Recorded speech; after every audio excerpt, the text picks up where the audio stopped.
So now we shall discuss Anthony Giddens. He is famous for his theories on modernity, globalization, structuration, double hermeneutics, plastic sexuality, the third way of doing politics. So let's start from his basic idea regarding modernity. Anthony Giddens' contribution on modernity is enormous.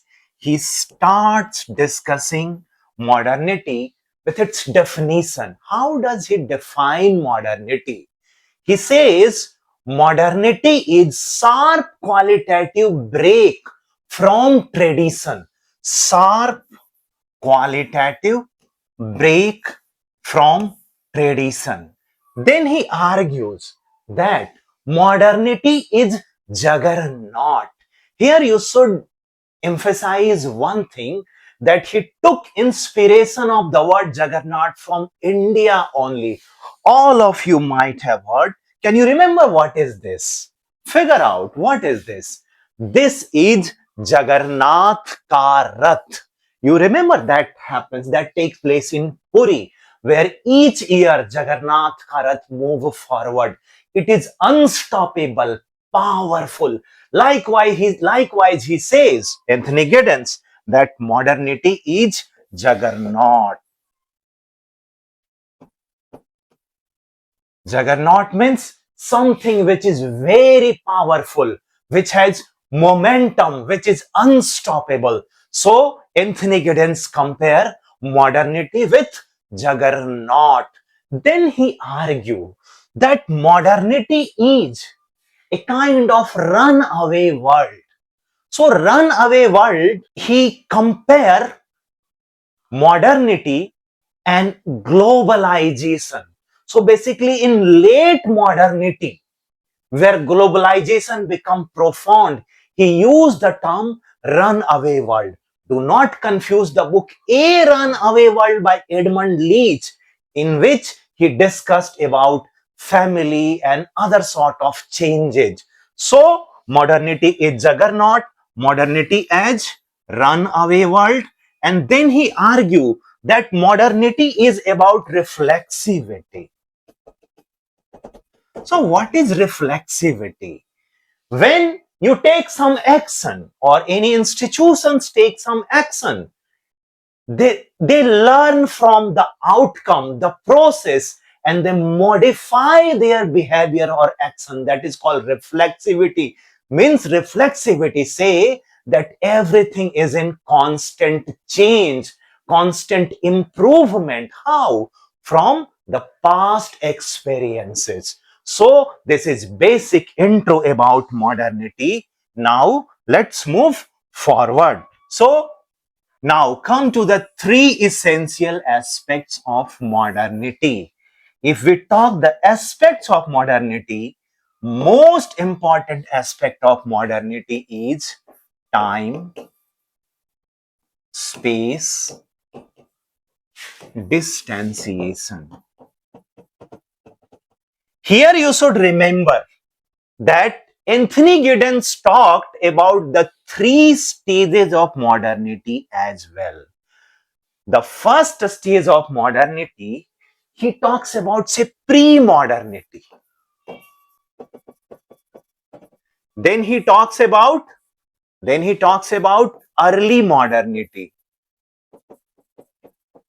And then finally he talks about high or late modernity.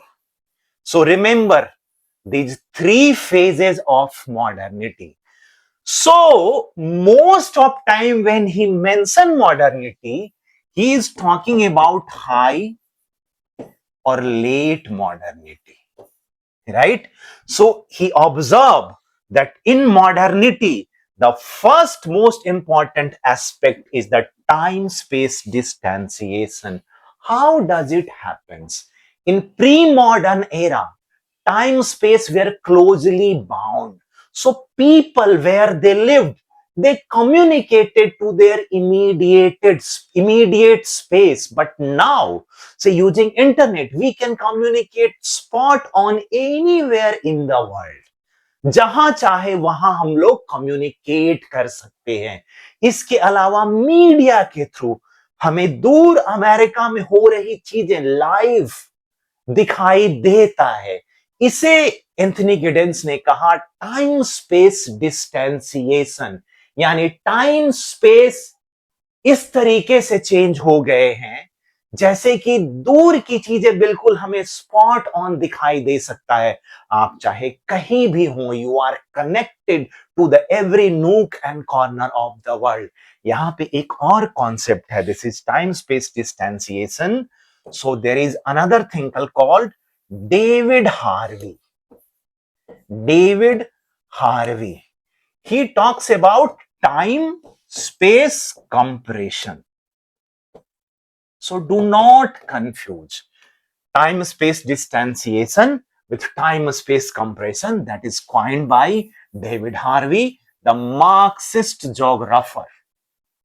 All right, so that is time space distanciation, first essential aspect of modernity. Second essential aspect of modernity is disembedding of social relation. So now your social relation is uprooted or say distance or away from where you are living. So it is not the immediate locality where your social relation is. Many of us have our foreign cousins. Many of our family members are living abroad and we are well connected to them.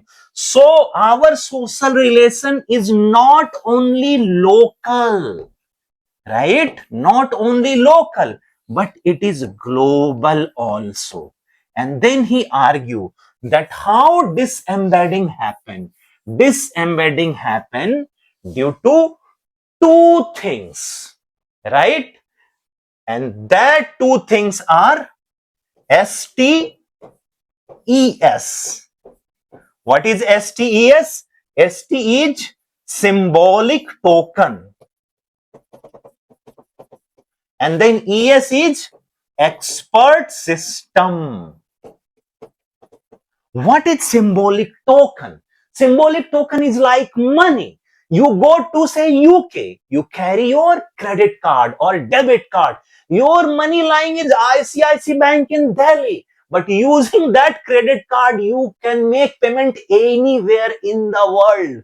So that's how money has become symbolic token. In pre-modern era, you have to carry gold or currency. Currency might not be accepted in other locality. Gold may be accepted, but it is very easy to robbed.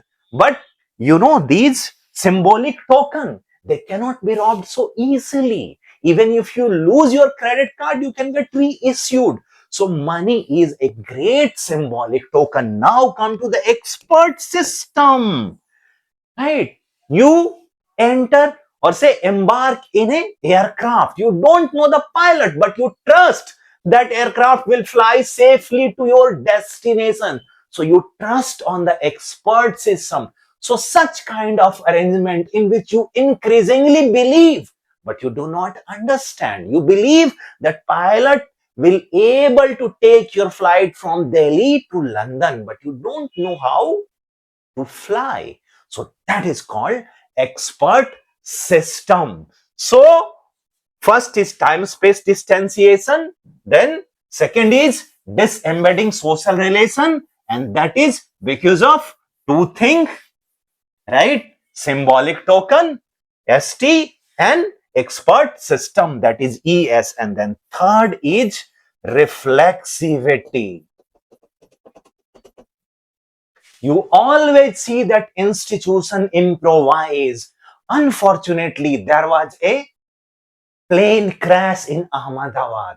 After that, everything was audited from the pilot training to the condition of aircraft. So this is called reflexivity. Every action in modernity, whether it is of individual or institution, will be re-evaluated, modified, improvised, improved. So these three aspects are essential about modernity: time space distanciation, disembedding of social relation. Your social relations are no more localized, right? And then reflexivity. Now come to say four elements of modernity. Anthony Giddens says that there are four essential elements of modernity. First is capitalism. Second is industrialism. Third is surveillance capacity. Fourth is military power, surveillance capacity. So capitalism he talks about is on the Marxist line only, where there will be wage labor and capital will be privately owned. So he talks about capitalism, which is essential, say, element of modernity. Then he talks about industrialism. For him, industrialism is use of inanimate source of power, yani use of coal, oil and gas, electricity as the source of power. Then he talks about surveillance capacity, predominantly state. So state will do surveillance on whom? Of course, the citizen or the people. For what? To understand that anything is not going against them. And then the military power means the monopoly of violence. Monopoly of violence within as well as outside the nation. All right. So these four aspects: capitalism, industrialism, surveillance capacity, and military power. Now, I'll ask few questions.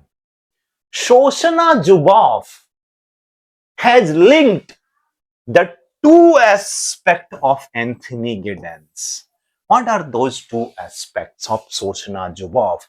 And who talked about surveillance and panopticon in his book Discipline and Punish? So you write down in the comment. So after discussing these four elements of modernity, let's see that what Anthony Giddens rejected. So Anthony Giddens rejected Marxism. How or why? He rejected Marxism for the same reason that Max Weber has rejected, that is monocausality or overemphasis on capitalism. Then second thing he rejects is postmodernity, which is very interesting. Why did he rejected postmodernity? So he rejected postmodernity because the four elements of modernity, that is capitalism, industrialism, surveillance, and military, are not withering away. Rather than all these four are radicalizing. See, capitalism. Now, world largest enterprise is Nvidia. India is aspiring to be 5 trillion economy, right? Nvidia overall market cap is more than 5 trillion. Can you imagine? So capitalism is radicalizing. So is the industrialism. So is the surveillance capacity. You must have heard about Pegasus. If you haven't heard, Google it, right? Military power. Recently, India test Agni 6 missile that have range over 10,000 kilometer. Means a country like India can hit any place in the world conveniently. So it is not post-modernity, my dear. Like many thinker, for example, today we talked about Marxist geographer, right? Who is that? He also talks about post-modernity. Then Lyotard talks about post-modernity. Who else talk about post-modernity? Ronald Robertson. There are many other thinkers we will discuss in some other video. So he rejected what? Post-modernity. Why? Because the element of modernity is not withering away, not decomposing. Rather, they are radicalizing. So by now you have understood that what is modernity. Then Anthony Giddens argue that modernity has given manufactured risk. Manufactured risk. For example, climate change, right? Nuclear issue, right? What you see in these issues, these are the product of modernity. And who created these risks? None other than we, right? These are not natural. So he argue in progress or due to modernity, new type of risks are being created. All right. And then he also said that now we are colonizing the future. What does colonizing the future means? Means the kind of future will arrive, it's we who will shape. हम लोग ही future को design कर रहे हैं. So future will be like we desire. Although later he disagrees that future is not predictable, but he says that human beings are trying to colonize the future. And if you are interested in the name of the books, so he discussed modernity in 3 books. The one is Runaway World. Then one is TCOM. What is TCOM? The consequence of modernity, right? T for the consequence of modernity. Then Masi. Masi. You know Masi, mother sister. So it came in 1990 and this book came in 1991. What is Masi? Modernity and self-identity. So you should remember TCOM and Masi along with the year. If you forget, I will not be very happy. Now tell me, who is the author of book called Titioka? What is Titioka? The theory of the communicative action. Write down in the comment. So now we shall discuss the second most important contribution of Anthony Giddens. That is, can anyone guess? Anyone? Please tell me what is second most important concept of Anthony Giddens that I am going to discuss. Structuration theory. Yes. So we shall move forward and discuss structuration theory. Now we will see one of the most important concept of Anthony Giddens called structuration. Actually, structure is prime or agency is prime. That debate was very long in sociology. So, those who were macro sociologists, like positivist, Marxist, they argue that it is social structure that is more important. But interpretivist like Max Weber argue that it is the individual action that is more important. So Anthony Giddens tried to resolve this debate of primacy between structure and agency. So Anthony Giddens said that look, neither structure nor social action has more importance in that entire framework of sociology. Rather, both social structure and say actor are equally important. I will explain it very well by diagram. Say this is social structure and here is action. Of course, it is social action. So, social structure will guide actor, and that actor is reflexive, and social action will then recreate, alter, or reinforce the social structure. And this entire scheme is called structuration. Here you should be mindful that social structure is nothing but rules and resources that is available to the actor, means the rules and resources that is available to the actor in performing social action, right? And here he argued that look, social structure is both enabling and constraining, and social structure is both medium as well as outcome. So this is called duality of structure.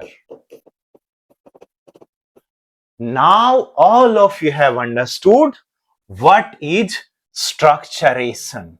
So यहाँ पे ध्यान रखना कि actor is guided by social structure, but then he reshape the same. Means actor is reflexive.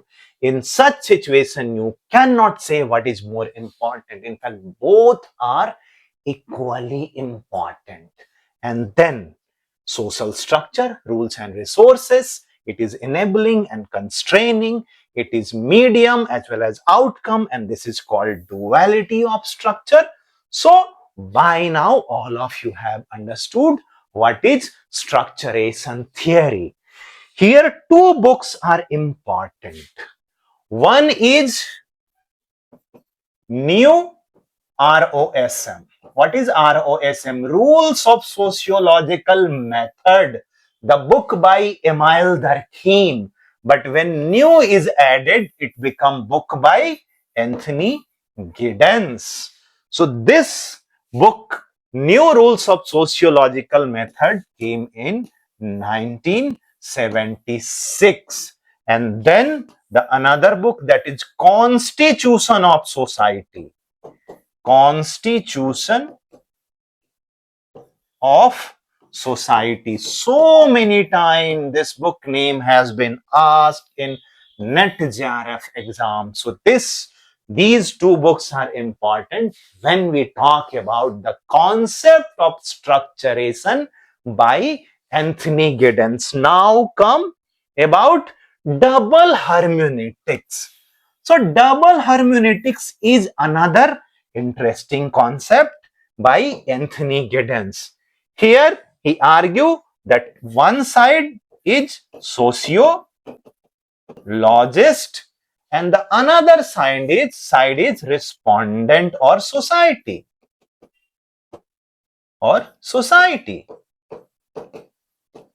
Respondent will come from sociologist, he called him researcher also. So remember, earlier when natural science experimentation was done, so researcher interacted with some object or natural thing, say light or a stone to test gravity, experimentation on light. So light or that stone did not react to this researcher, or they will not learn anything. So this was single hermeneutics, only one way learning of researcher. So natural science was single hermeneutics, but here sociologist will learn from respondent and respondent will learn from sociologist. So this two-way relationship is called double hermeneutics. For example, a researcher goes to study a isolated tribal group, and now that researcher talk talk about Panchayati Raj Institution to Schedule Area, PESA Act, or Forest Right Act 2006. PESA came in 1996. So those tribal will become acquainted to their right and will become more assertive, while researcher will learn how tribal lived, tribal experiences. So in social sciences, it is double hermeneutics, while in natural science, it is single hermeneutics. The main difference for you, even if you remember the term double hermeneutics is given by Anthony Giddens, it will suffice. Now let's discuss next topic of Anthony Giddens. Next concept of Anthony Giddens is plastic sexuality. So before we discuss Anthony Giddens, let's discuss the other thinkers who have talked about sexuality. Sexuality is a topic in sociology which has not been discussed by so many thinkers. So it's all started by psychologist Sigmund Freud when he penned down the book called The Three Essay on the Theory of Sexuality. So in that book, Sigmund Freud talked about repressive hypothesis. Then by taking inspiration from the Freud book, Three Essays on the Theory of Sexuality, Herbert Marcuse penned down the book called Eros and Civilization. Next great authorship came from Michel Foucault, and he wrote 4-volume History of Sexuality. Eros and Civilization came in 1955, while History of Sexuality came in 1976. Of course, I'm talking about the first volume, The History of Sexuality. In the History of Sexuality, Foucault countered that repressive hypothesis is not correct. So now plastic sexuality by Anthony Giddens, it was discussed in the book called Transformation of Intimacy. Book Transformation of Intimacy that came in 1992. So in this book, Anthony Giddens compare earlier sexuality, what he called phallic sexuality. Earlier, which has now turned into plastic sexuality. Earlier, phallic sexuality was fixed and it had many externals like reproduction, share of labor, marriage, economic exchange. And remember, it all was happening under the guise of tradition. But plastic sexuality emerged in late modernity. In late modernity, due to emergence of oral contraceptive pills. Means it is, plastic sexuality is predominantly driven by females. So oral contraceptive pills separated sexuality with reproduction. Means now with the help of oral contraceptive pills, one can indulge in sexual relationship without thinking about getting pregnant. That led to plastic sexuality. In plastic sexuality, sexuality can be molded, changed, or flexible. not fixed like phallic sexuality. So, in late modernity, the very way in which people indulged in intimate relationship undergone dramatic change, and all happened due to oral contraceptive pills. Then he talks about two things. One, he called pure relationship, and then he calls confluent love. So pure relationship is relationship for the sake of relationship. It is based upon mutual respect and disclosure. It is based upon equality among genders. Remember, here two gender is not being talked. There are more than two gender. So it is very egalitarian type of relationship in which mutual disclosure and acceptance is most important. Here you should be mindful that this is a type of ideal type, Bavarian ideal type. Means it is a construct. He argued that now relationship can be pure relationship in which there is no externality. We just discussed what are the externalities. So that is pure relationship. Relationship for the sake of relationship. Egalitarian. Mutual disclosure. Acceptance. Full of respect. Then he talked about confluent love. This is ideal type. Confluent love you can see in reality. So what is confluent love? Confluent means flowing together, right? Flowing together. ऐसे होता है ना, Alaknanda and Bhagirathi Dev Prayag पे मिलके गंगा बनाती है ना, geography में पढ़ना है ये. So they flowing together, confluence, right? I'm taking it loosely. I mean, it's a very loose example, right? So two people will flow together as long as emotional and sexual satisfactions are being met.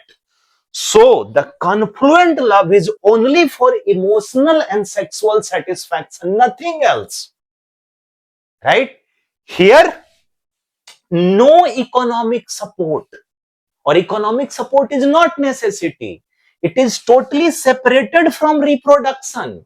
Baby is not, required thing in this relationship. So here, confluent love. What was earlier love in traditional era?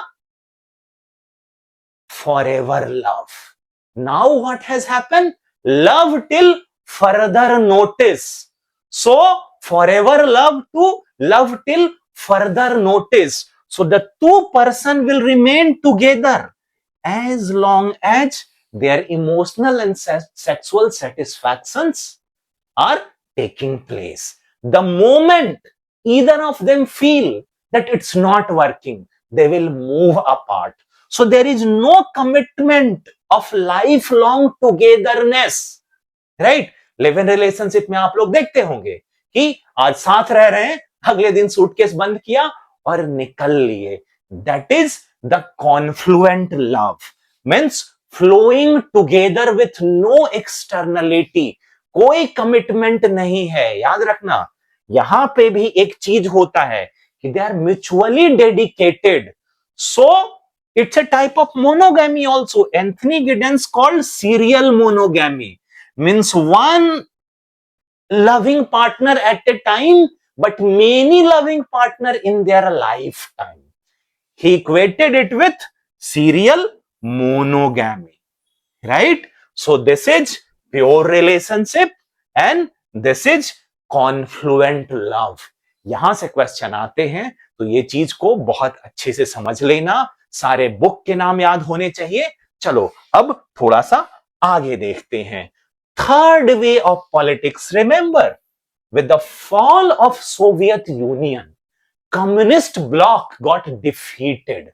So communist bloc talked about social security, right? welfare state, while capitalist state talked about economic efficiency. So third way of politics is mix of both, and from welfare to workfare state, in which you will work and government will ensure your well-being. So communist bloc का main criticism क्या था कि people become lazy, they are not honest in their work. Class लंबा हो जाएगा, नहीं तो मैं इसको बहुत अच्छे से एक्सप्लेन करता विद फनी एग्जांपल, बट ये जान लो कि सोवियत यूनियन में people were not motivated to work, और यहां इकोनॉमिक एफिशिएंसी था कहां, कैपिटलिस्ट वर्ल्ड में, but large number of people were excluded. So inequality were very high here also. So third way of politics is something in which left to central say or centrist approach is taken. So it is synthesis of right and left. Now come to four types of social movement. इसको बस आप याद रख लो, ये इसमें ज्यादा detail अभी नहीं जाऊंगा, because you know what is social movement: sustained collective action which attempt to bring or resist change in society. So he talked four type of social movements. What are these four types of social movement? I am writing down. So first is democratic, then peace, then ecological, then labor. अब जल्दी से बताओ कि इसमें कौन कौन movement qualify करते हैं न्यू सोशल मूवमेंट. अब आते हैं next topic, that is ontological security. What is ontology? Study of being and existence. And what is security? It's a type of continuity of situation, right?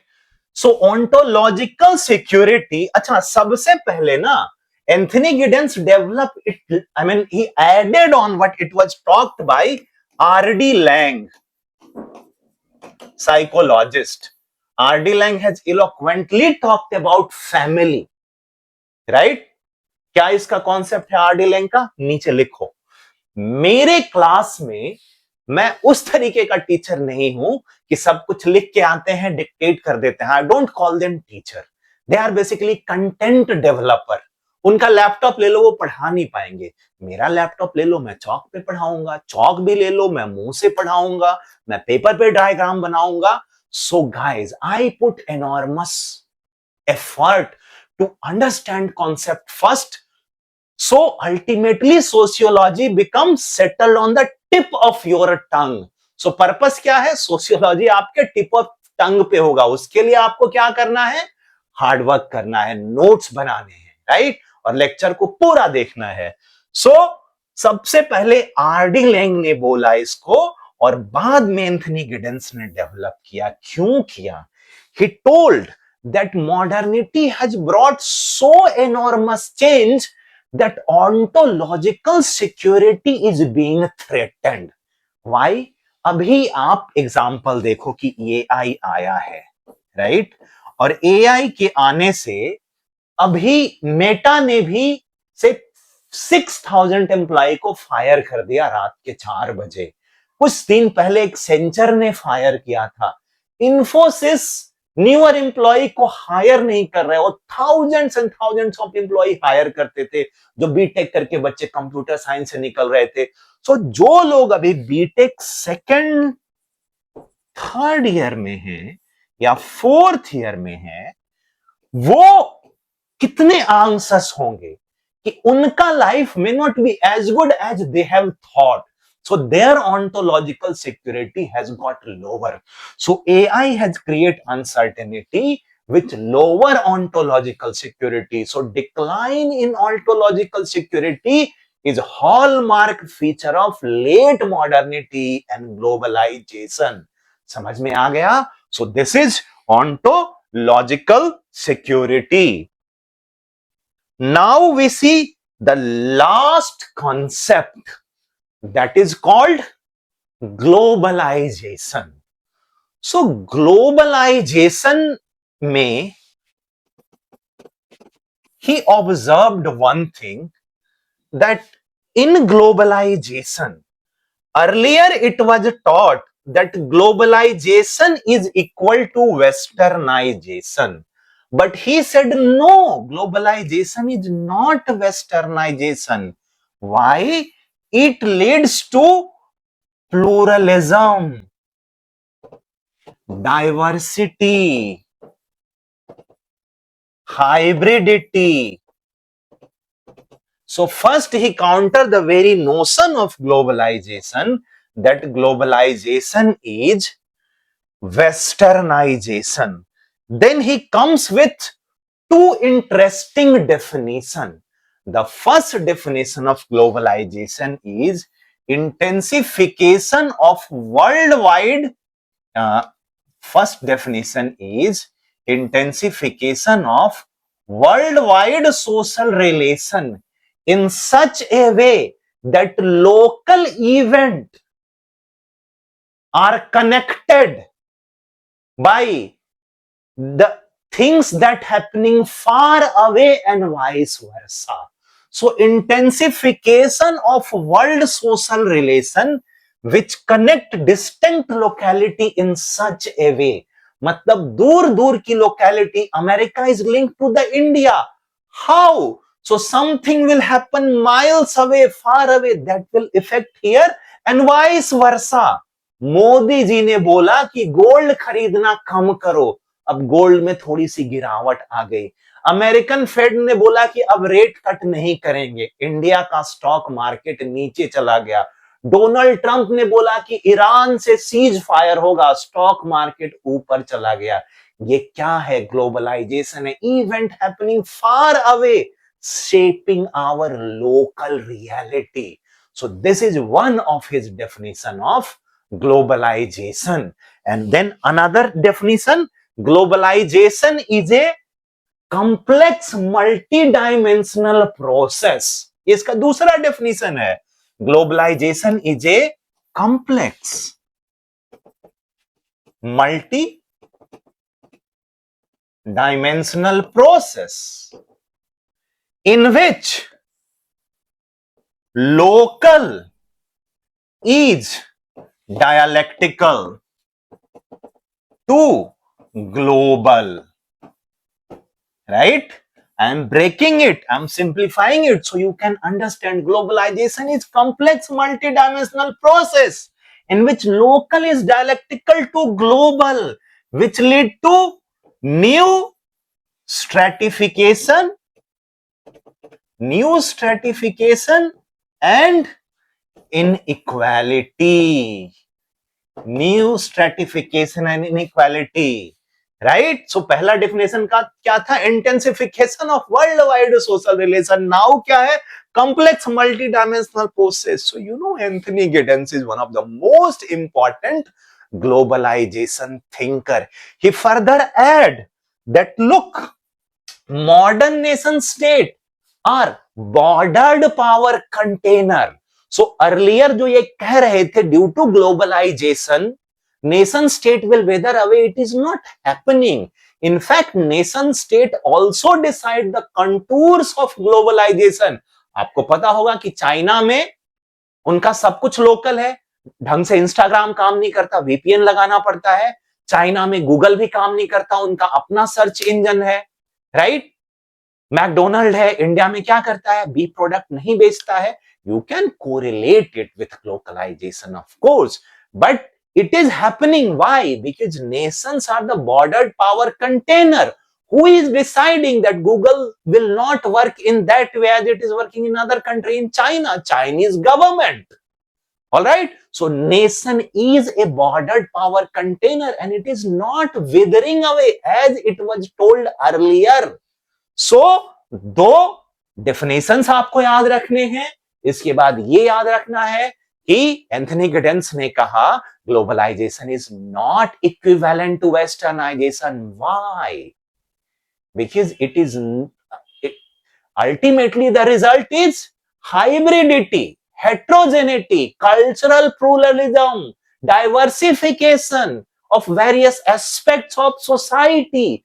So how you can say the world is adopting Western model as it is or without local alteration, right? So this was Anthony Giddens.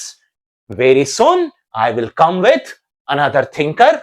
Till then, study well and subscribe to my channel. और कोई भी आपके friend जो net JRF, CUET, PG, UPSC, state PCS की तैयारी कर रहे हैं और सोशियोलॉजी से उनका कुछ लेना देना है, do send them my video, but only to those who are linked to sociology. So see you in the next video. Thank you so much if you have watched till here.